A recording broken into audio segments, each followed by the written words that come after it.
My name is Dr. David Grosshans. I work at the University of Texas MD Anderson Cancer Center. I specialize in treating children with cancer, and particularly I specialize in using proton therapy to treat pediatric malignancies.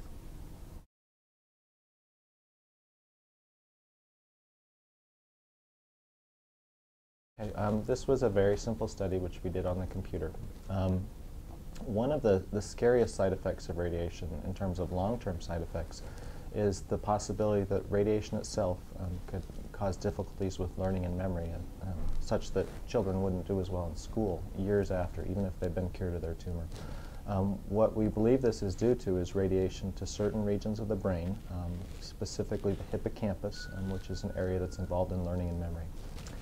In the current study, we looked at patients with a tumor called a craniopharyngioma. It's a benign tumor technically, but it's located in an area of the brain that's right in the center, right between these areas of the brain that are involved in learning and memory, which makes it very difficult to treat as a radiation doctor.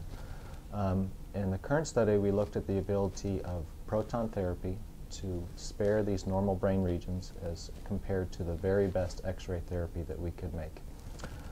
What we found was that proton therapy, either regular or traditional proton therapy, or especially pencil beam proton therapy, was much better able to spare these normal areas of the brain from excess stray radiation.